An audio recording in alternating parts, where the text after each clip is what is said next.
Nous sommes ici au laboratoire de chimie des matériaux nouveaux. Ce laboratoire appartient à la fois à l'Université de Mons et au centre de recherche Materianova. Nos activités de recherche portent sur la conception et le développement de nouveaux matériaux organiques. Organiques, ça veut dire qu'ils sont basés sur la chimie du carbone. Ces matériaux sont des semi-conducteurs, ça veut dire qu'ils ont la capacité de conduire le courant électrique. Ces matériaux organiques, on essaye de leur donner des propriétés totalement nouvelles et totalement différentes, notamment la capacité d'émettre de la lumière lorsqu'ils sont traversés par un champ électrique, ou au contraire la capacité d'absorber la lumière et de produire un courant électrique, donc réaliser un effet photovoltaïque.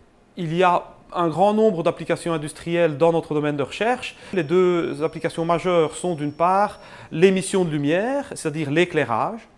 Donc utiliser ces nouveaux matériaux pour produire des dispositifs d'éclairage qui vont être beaucoup plus efficaces que les dispositifs actuels. Et alors l'autre grand champ d'application, eh bien, ce sont les cellules photovoltaïques basées sur ces matériaux organiques semi-conducteurs. L'avantage, c'est que ces matériaux sont peu coûteux et qu'ils peuvent fonctionner aussi sur des substrats flexibles. Les services que nous fournissons aux entreprises sont principalement justement cette conception et développement de matériaux que ces entreprises vont pouvoir intégrer à leurs produits. Donc ce que nous faisons, nous sommes en amont, si vous voulez. Nous concevons, nous développons les matériaux et nous essayons de voir s'ils peuvent s'appliquer aux produits que les entreprises commercialisent ou fabriquent. Les principales méthodes que nous utilisons sont adaptées à ces matériaux organiques. Ces matériaux organiques, par exemple, ils sont solubles. Et nous utilisons toute une série de techniques qui permettent de mettre en œuvre des solutions pour créer des films minces. Ces techniques, c'est par exemple le spin coating ou le deep coating. D'autres matériaux sont évaporables.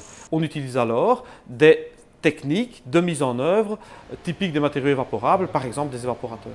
Dans le cadre des projets Plan Marshall de la région wallonne, nous avons travaillé avec des grandes entreprises du secteur verrier et du secteur métallurgique pour essayer de développer des OLED ou des cellules photovoltaïques sur le verre ou sur des matériaux métalliques. Pour le moment, nous nous intéressons beaucoup à la fabrication d'électrodes transparentes, toujours à partir de ces matériaux, avec aussi des partenaires industriels. De façon ponctuelle, il est possible pour des personnes qui travaillent dans les centres de recherche des entreprises de venir se former à certaines techniques spécifiques. Ici, chez nous, ça s'est fait par le passé. Ce sont ces techniques de dépôt, de fabrication de dispositifs, OLED ou cellules photovoltaïques, et de caractérisation de leurs performances.